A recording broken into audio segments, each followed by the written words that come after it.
Wesh YouTube. Ah, ça fait plaisir. Ah, ça me fait plaisir, ça me fait plaisir. J'adore ce moment de l'année où je vais parler de top et tout avec vous parce que je vous parle jamais en fait. Voilà, moi je fais toujours des vidéos écrites et là c'est le moment où je me pose et je suis avec ma caméra, je parle directement aux abonnés et bon, voilà, ça fait plaisir. Alors, cette année 2023, moi, elle m'a un peu scié les jambes. Alors, j'ai kiffé, j'ai vraiment passé une bonne année de cinéma, mais j'ai été un peu surpris de la qualité médiocre des blockbusters hollywoodiens. De toute façon, vous allez voir mon flop en début de vidéo, voilà. Il est composé quasiment que de ça. Et par contre, quelle année pour le cinéma français.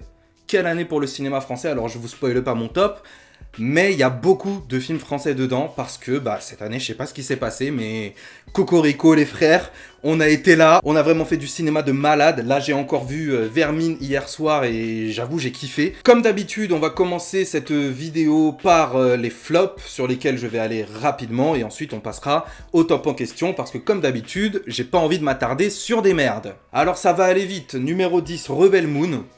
Voilà, le dernier Zack Snyder. Moi, à la base, j'aime bien ce mec. Hein. À la base, moi, je demande que des bons films de sa part. Hein.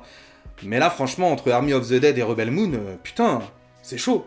Numéro 9, The Flash. Bon, voilà, ce film-là est une blague. Il a essayé de faire Flashpoint Paradox alors qu'il n'a pas du tout compris Flashpoint Paradox. Le film, c'est à moitié une pub, à moitié une blague. Allez voir la vidéo de Ludwig van Manitou de toute façon. Le frérot a tout dit. J'ai pas envie d'en parler. Numéro 8, Mystère à Venise. Alors là, c'est pas, j'allais dire Arsène Lupin, c'est pas Arsène Lupin, comment il s'appelle ce bâtard? Ah putain, les enquêtes de Hercule Poirot, putain, voilà. Ah, Hercule Poirot, et bah franchement, il n'y a pas un seul bon film, Hercule Poirot, de Kenneth Branagh. Il n'y en a pas un seul. Le mec, il a fait une trilogie, c'est une trilogie de mauvais films, et une trilogie que je suis allé voir au cinéma. Franchement, je comprends pas. Si vous l'avez pas vu passer votre chemin, c'est vraiment à chier. Numéro 7, The Meg 2, ou En eau très profonde. Paye ton titre français. Bon ça franchement c'était vraiment naze, vraiment à chier, j'ai vraiment oublié la totalité de ce film. Je me rappelle que Jason Statham était vraiment pas terrible, je me rappelle qu'il y a de l'action que pendant les 20 dernières minutes, et franchement paye ton action, c'est à moitié Jurassic Park, à moitié Peur Bleue, mais en nul. Et les effets spéciaux étaient vraiment dégueulasses, voilà. Numéro 6, Donjons et Dragons, oh là là. Ah, c'était un Avengers du pauvre, quoi. Vraiment, Donjons et Dragons, il n'y a même pas de dragon dedans. Non mais sérieux, comme Mortal Kombat sans Mortal Kombat. Là. Non mais arrêtez, arrêtez les gars, arrêtez. Numéro 5, 65, La Terre d'avant. Oh là là, comme quoi il suffit pas d'avoir des dinosaures pour faire un bon film. Hein. Franchement, c'était vraiment nul. Et moi, ce que je retiens surtout, c'est que dans ce film qui dure 1h30, on met à peu près 50 minutes à atteindre une navette spatiale qui est à l'autre bout de la vallée. Et quand les dinosaures arrivent, on retraverse la vallée en une foulée. Non, impossible. Après, il y avait une bonne idée dans ce film aussi, c'était son générique de fin. Voilà, générique de fin où on voit un squelette de dinosaure et il se fait recouvrir de terre au fil des siècles et des siècles, des immeubles au-dessus, etc. Et le squelette est toujours là, comme quoi nous vivons au-dessus de squelettes de dinosaures. Mais en même temps, Sherlock, on le savait, on n'a pas changé de planète, comme dirait Amir. Numéro 4, Knock at the Cabin. Bon là, c'est une tentative totalement ratée de M. Night Shyamalan. Vraiment, c'était nul. Alors que j'avais bien aimé Old, justement. Là, je me suis dit, allez, on y va, ça peut être sympa. Et non, c'est pas sympa du tout, c'est à fuir. Numéro 3, Indiana Jones et le cadran de la destinée. Bon alors là, on commence à rentrer dans les films qui font mal. On commence vraiment à rentrer dans les films qui m'ont vraiment fait souffrir. Déjà que j'aime pas Indiana Jones à la base, j'en ai fait une vidéo. J'aime pas Indiana Jones à la base, je n'aime aucun Indiana Jones. Et là, forcément, le 5, j'ai pas aimé non plus. Surtout qu'en vrai, c'est le pire, quoi. Surtout qu'ils ont réussi à faire pire que le 4. C'est chaud. Numéro 2, Fast X, ou Fast and Furious 10, oui, en français, on dit comme ça. Bon, là, franchement, il est temps pour la famille de s'arrêter.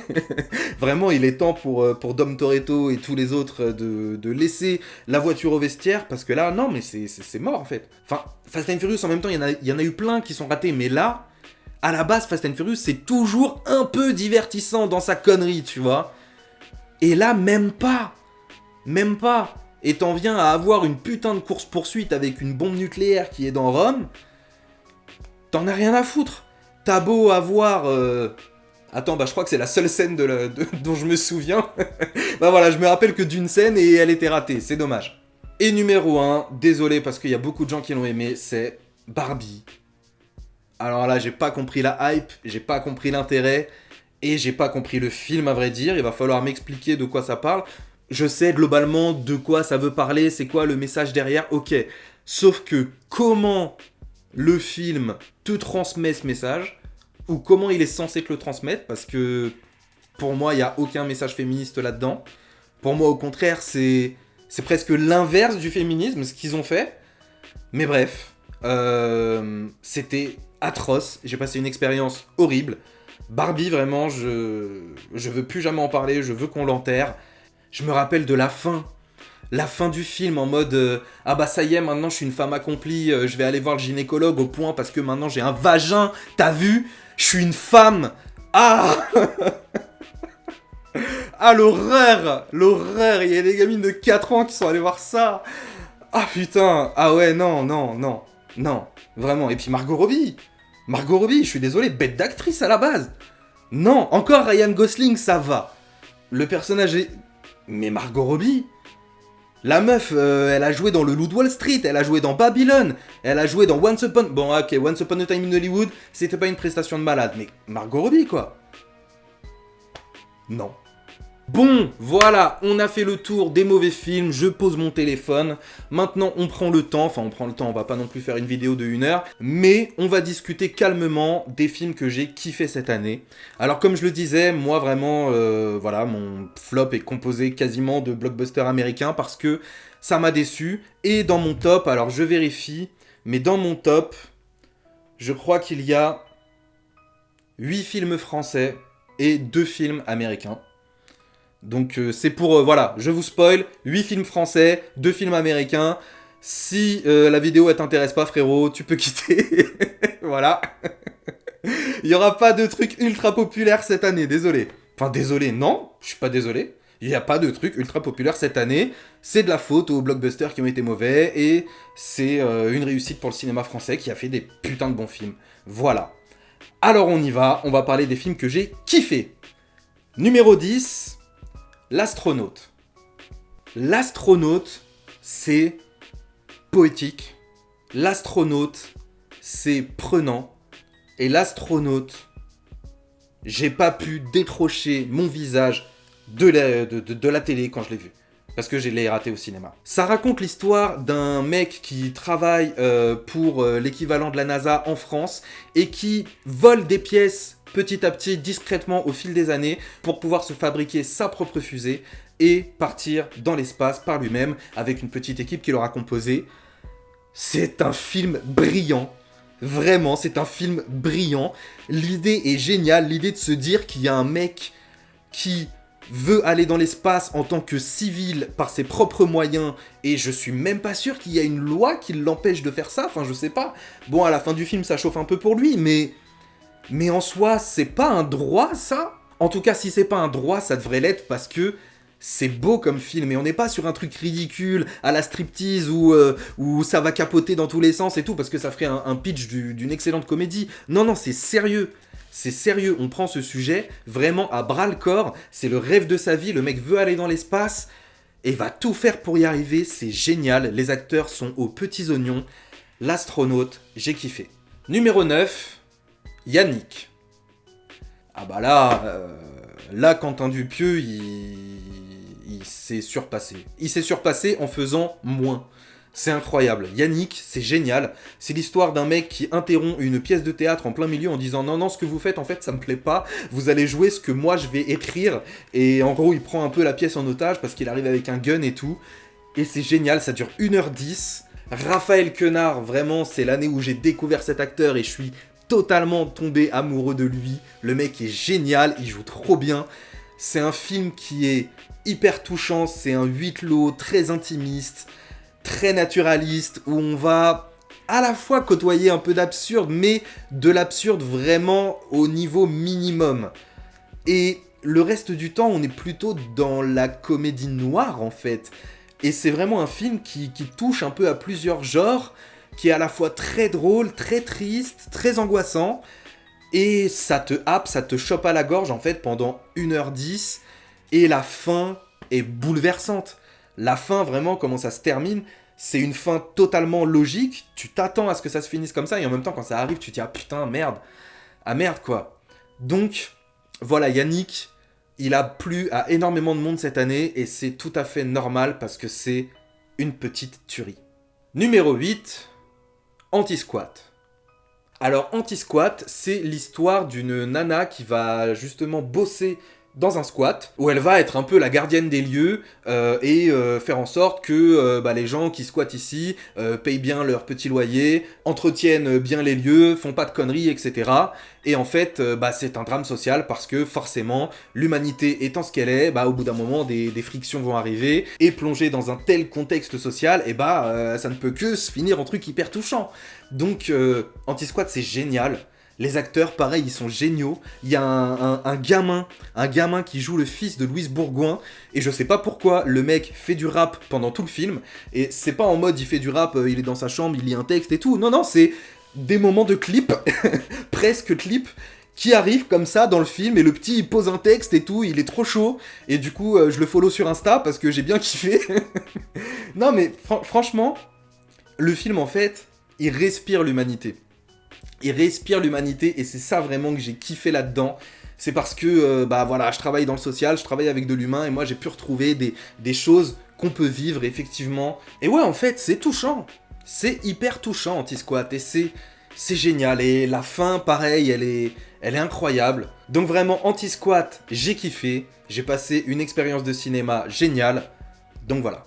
Numéro 7, Cash.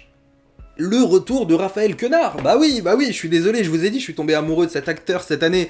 Et Cash est, je crois, le meilleur film dans lequel je l'ai vu. Cash, ça te raconte l'histoire d'un mec qui travaille dans une usine à parfums et qui va petit à petit monter un petit business où il va faire sortir des parfums sous le manteau. Et au fur et à mesure, ce petit business engrange de la thune et il y a des embrouilles. Et enfin voilà, c'est génial. Raphaël Quenard est brillant dans ce film. C'est une comédie pour le coup. C'est un peu un heist movie et en même temps une comédie. Donc voilà, en même temps, la plupart des heist movies sont comiques. Peut-être pas, non. Et c'est génial en fait, c'est génial. On retrouve aussi l'actrice, j'ai oublié son nom, mais l'actrice qui jouait dans Titane de Julia Ducournau, qui est géniale aussi dans un rôle secondaire, vraiment. J'ai adoré Cash, je l'ai vu 2 fois tellement j'ai kiffé. C'est fun, c'est court, c'est décomplexé, c'est coloré, c'est vachement drôle. Il y a une BO de malade, des personnages ultra touchants et ultra sincères malgré leurs conneries profondes. Il y a des scènes vraiment hilarantes. Donc voilà, moi j'ai vraiment kiffé Cash. Numéro 6, je verrai toujours vos visages. Et oui, on reste dans le cinéma français, oui, on reste dans le cinéma français. Parce que je verrai toujours vos visages, lui aussi, c'est un film ultra sincère, ultra touchant, avec des acteurs de malades. C'est un film qui te parle de la justice restaurative et qui va te montrer par le biais de groupes de parole comment est-ce que ça se passe quand des victimes rencontrent des auteurs. Et qu'est-ce qui peut se passer, qu'est-ce qu'on peut se dire, qu'est-ce qu'on va chercher à travailler dans ces lieux-là. Et voilà, c'est génial. C'est un film ultra touchant. Mais je dis que tout est touchant, putain, c'est relou, mais en même temps, c'était ultra touchant. Pour le coup, là, j'ai versé ma larme parce que les acteurs, parce que les textes, parce que le scénar, parce que la réal, parce que le mixage son, parce que Raphaël Quenard aussi, parce qu'il est aussi dedans. Enfin voilà, je vous dis, c'est un top de cinéma français. C'est un top de cinéma français où le cinéma français a cette année fait des dingueries et ça, c'en est une. Je sais pas quoi dire sur Je verrai toujours vos visages parce que c'est un film qu'il faut vivre en fait. Je peux vous raconter, ouais voilà, c'est des entretiens et des gens qui parlent de leur traumatisme et de ce qui les a poussés à faire des crimes et tout. Et voilà, regardez-le si ça vous intéresse, franchement c'est une expérience à vivre, vraiment.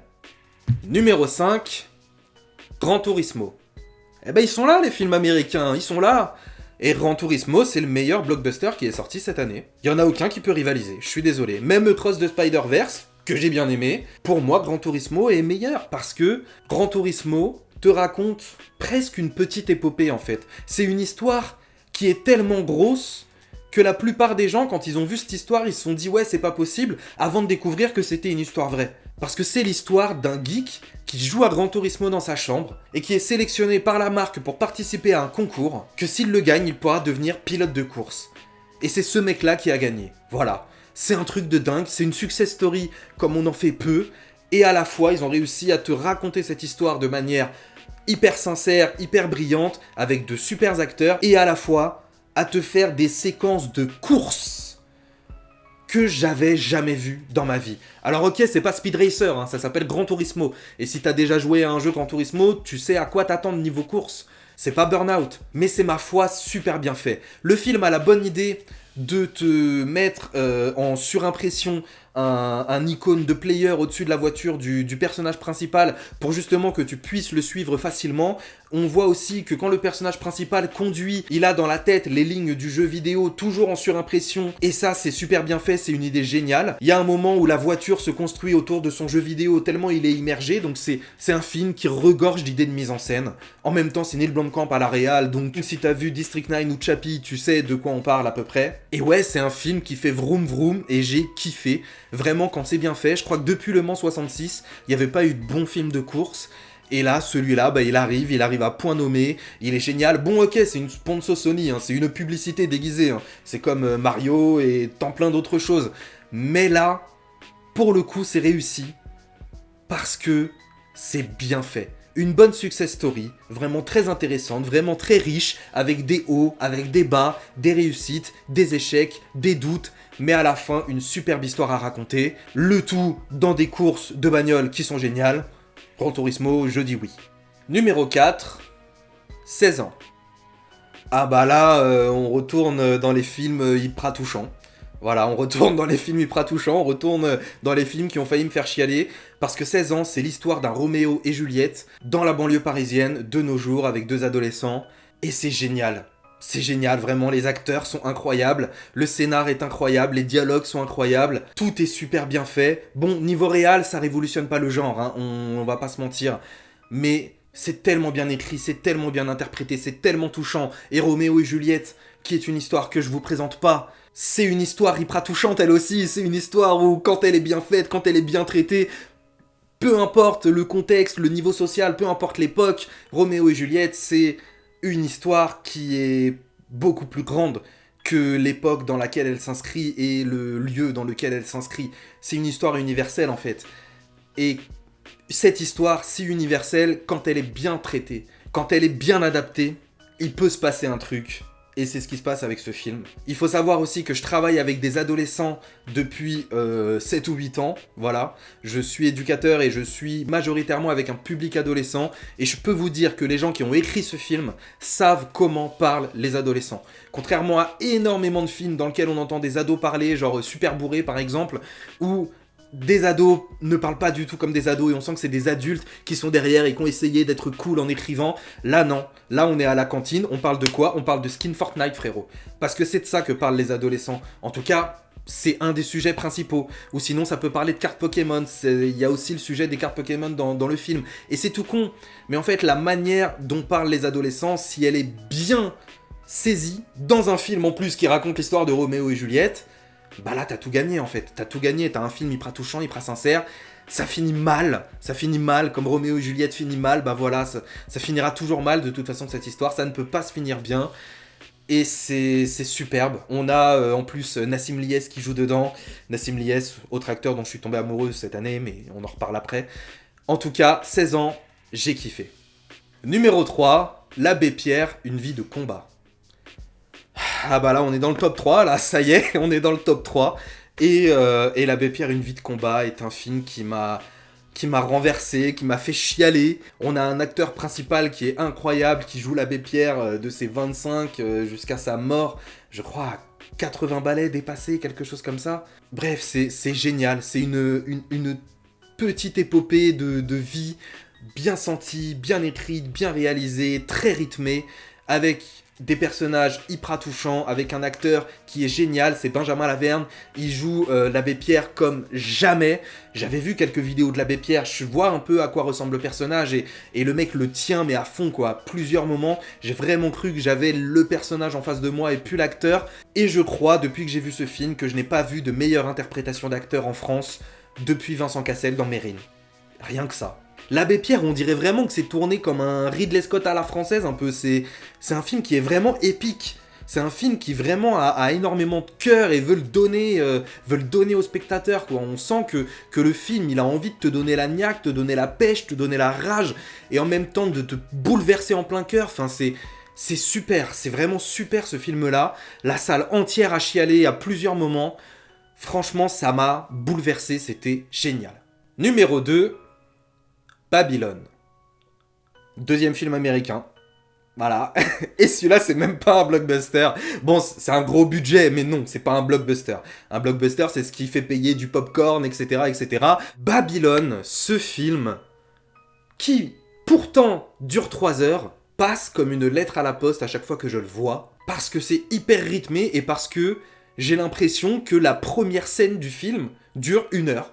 C'est-à-dire que la première heure du film, pour moi, je le vois comme une scène entière, alors que en fait c'est une succession de très grosses scènes, mais il y a au moins 4 ou 5 scènes dedans. Et en fait, moi je vois ça comme un seul bloc, presque en fait un épisode de série un peu particulier qui serait soit géré en presque temps réel, soit un peu huis clos. Enfin vous voyez, un épisode un peu particulier, genre Jesse qui va au Mexique dans Breaking Bad. Et en fait Babylone, c'est un film pour les amoureux du cinéma.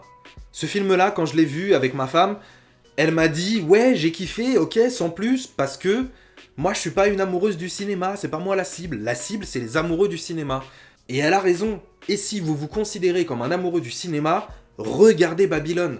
Parce que ce film est fait pour vous. Et pour moi aussi, du coup, il est fait pour nous, en fait. C'est un film qui pue la cinéphilie, qui transpire le cinéma par tous les pores. Et en fait, c'est un peu comme Once Upon a Time in Hollywood, où on va un peu te parler d'un changement dans le système hollywoodien. Là, voilà, on va passer du cinéma muet au cinéma parlant, et comment les acteurs vont le vivre, comment est-ce que ça peut impacter ta carrière, et surtout, comment est-ce qu'on peut en profiter et faire des gros sous avec tout ça. Damien Chazelle, il a plus rien à prouver à personne de toute façon, c'est un réalisateur de génie, et ce film-là est son meilleur film pour moi. Alors après, j'ai pas vu First Man, mais je vous avoue que l'histoire de Neil Armstrong, ça m'intéresse pas trop, donc je l'ai pas encore vu, mais je dois le rattraper, et je sais que je le ferai un jour. Genre, la scène d'ouverture de ce film, t'as un éléphant qui chie sur la caméra.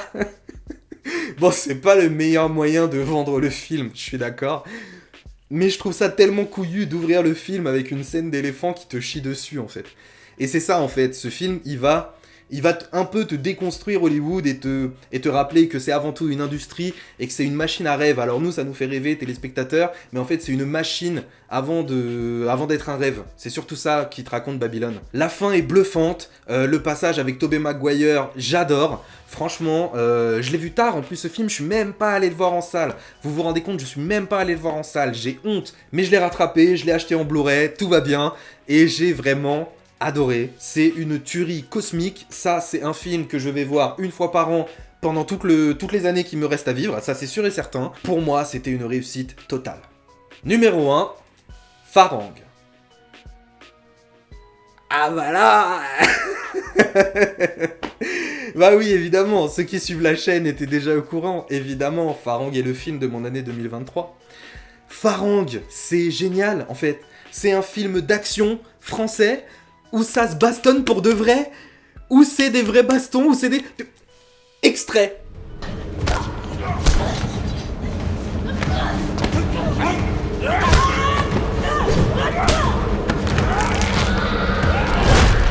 Bah oui, c'est une dinguerie, évidemment c'est une dinguerie.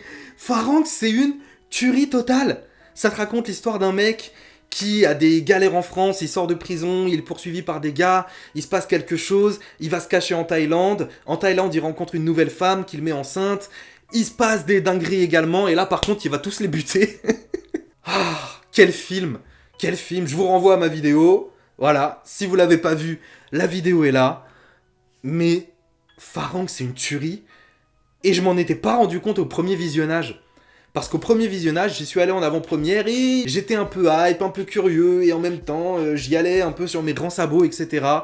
Il y avait Nassim Liès qui était présent, j'ai regardé le film d'ailleurs, il était à 2 mètres de moi. Voilà, petite anecdote de merde. En tout cas, il a regardé le film entièrement avec nous, et j'en suis sorti en me disant, ouais, c'est coolos, ouais, les scènes d'action sont géniales, mais ça se traîne quand même un peu du cul, et en 1h40, bah, il y a quand même que 10 minutes de baston, ça fait un peu chier, quoi. Et en fait, non. Et en fait non, parce qu'il y a une putain d'histoire derrière, parce qu'il y a des personnages qui sont touchants, qui ont un vrai parcours, qui ont de vrais enjeux. Et c'est ça qui est fort en fait, c'est que ce mec-là qui va tenter de rebâtir quelque chose, parce qu'on le voit, il part de zéro, il arrive à bâtir un truc plutôt solide, et là tout s'écroule, donc on va mettre des headshots. Enfin bon, voilà, c'est... J'ai pas les mots. J'ai pas les mots. C'est tellement bien cadré, c'est tellement bien géré, c'est une comédie musicale, j'ai l'impression de voir un tellement beau ballet. La scène de l'ascenseur, la scène finale du film, c'est 3 minutes dans un ascenseur en quasi-plan séquence. Putain, je me la mate en boucle. Je me la mate en boucle. C'est un film qui m'a transpercé le cerveau. Et donc, moi, à la base, j'en suis sorti en mode, ouais, ok, c'est coolos, sans plus. Et dans mon subconscient, le film, il m'a rattrapé. Et le film, il est venu dans mon sommeil. Et dans mes rêves, il était en mode, hey, il n'y avait pas quand même des scènes d'action qui étaient violentes. Et j'étais en mode, ah ouais, j'avoue et tout. Et genre, 3 semaines après l'avoir vu, j'y retourne. Et là, je me prends une tarte et je dis, ouais, en fait. Ouais, c'est une dinguerie, ce film. C'est une dinguerie. C'est du niveau de The Raid. C'est du niveau de The Raid. Si vous avez vu The Raid, et bah, Farang est de ce niveau-là. Alors oui, il y a que 10 minutes d'action. Oui, mais il y a une putain d'histoire, il y a des personnages hyper touchants, il y a des acteurs ultra investis. Nassim Lies, le mec, il est là, il joue et il fait pas le clown. Moi, je le connais depuis 10 ans, 15 ans, et dans tout ce que je l'ai vu faire, c'était à chaque fois le clown. Et c'est un bon clown, hein. Je suis pas en train de dire que c'est un mauvais comédien humoristique, hein, c'est pas du tout ça, hein. Mais là, putain, je m'attendais pas à la voir dans un film ultra sérieux. Où le mec va avoir du sang plein la gueule. Où il va casser des coudes. Waouh! C'est incroyable. Farang, il m'a scotché, il m'a bluffé, il m'a poursuivi. Le film, évidemment, je l'ai acheté en Blu-ray, et c'est dommage parce qu'il n'est pas sorti en 4K. Ça fait chier. Tu peux le trouver en 4K de manière illégale, mais de manière légale, tu peux pas avoir un CD 4K chez toi. Quel film. Quel film. Vraiment, c'est rare qu'un film me poursuive comme ça et que j'en sorte en disant ouais, il est coolo, c'est qu'à la fin, je suis en mode j'ai des étoiles dans les yeux quand j'en parle. J'ai un pote hier qui m'a envoyé un message et qui me demande est-ce que c'est mieux que Shock D? Mais Quentin, mais oui! Mais oui, c'est mieux que Shock D et c'est mieux que tout ce que vous voulez. C'est mieux que Balle perdue, c'est mieux que tous les films d'action français que j'ai vus de toute ma vie. Et peut-être que le fait qu'il y ait que 10 minutes d'action, justement, la rend encore plus belle. Parce qu'elle est rare, et la rareté fait la beauté. Et on se dit, putain, ouais, les scènes d'action, je dois les mériter. Et du coup, je suis obligé de suivre l'histoire de ce mec. Et ce mec, bah, il prend cher. Et donc, quand à la fin, il va mettre des genoux dans des mentons, bah ouais, tu comprends, et tu valides. Et t'es en mode, vas-y frérot, vas-y à fond. Donc c'est dingue. C'est dingue, c'est hyper violent par contre, je recommande pas à tout le monde. Le film, il a eu la classification moins de 12, mais il a frôlé la moins de 16, et moi j'avoue que si j'étais le CSA, j'aurais mis moins de 16 ans à ce film, parce que l'ascenseur c'est très très gore, mais franchement, matez-le, ça dure 1h40, c'est brillant, et de toute façon, je vous garantis que même si vous passez pas un moment extraordinaire, vous allez au moins être bluffé devant les scènes d'action, je vous le promets. Farang est une petite pépite, un petit bijou, je vous le recommande chaudement, c'est mon film de 2023, et ça c'est sûr que c'est un film que je reverrai aussi énormément. Voilà, on en a fini pour cette vidéo de top et flop 2023. Donc voilà, moi comme je vous l'ai dit, 2023, j'ai beaucoup plus kiffé les films français que les blockbusters américains, alors que je m'attendais pas du tout à ça. Et le cinéma français, il est arrivé derrière mon oreille, dans ma nuque, et il m'a mis un coup de comme ça, je m'y attendais pas du tout, il m'a bien sonné. Vraiment, une très très belle année pour le cinéma français. Une moins bonne année pour les gros studios hollywoodiens qui ont quasiment tous des films qui flopent. Bon, ok, il y a eu des gros succès néanmoins, il y a eu Barbie, il y a eu Oppenheimer, il y a eu Super Mario, mais dans la globalité, c'est quand même une année relativement historique pour les gros studios hollywoodiens qui ont fait beaucoup moins d'argent qu'à l'accoutumée. Donc voilà, moi je n'en pense rien, je suis ni content, je suis ni mécontent, c'est l'évolution dans l'industrie, c'est comme ça, il y en a toujours eu, il y en aura toujours, une tendance en chasse une autre, et là bah on voit que l'ère des gros blockbusters boom boom sur CGI, ça commence un peu à s'essouffler, et les gens veulent plutôt revenir à un cinéma un petit peu plus organique. En tout cas, moi, j'ai kiffé mon année cinéma, j'ai kiffé faire des vidéos, j'espère que vous avez kiffé ce que j'ai fait en 2023 sur la chaîne, avec la rétrospective Jurassic, avec le clip, avec le live sur Scream, avec ma vidéo sur Farang, mais voilà, j'ai pas fait grand chose et en 2024, je ferai plus. Voilà, je vous remercie d'avoir regardé cette vidéo top et flop 2023, je vous souhaite une très bonne année 2024, je vous souhaite de très bonnes fêtes, je dis ça à la fin de la vidéo, je suis mal poli, en attendant, prenez soin de vous, à très bientôt, salut.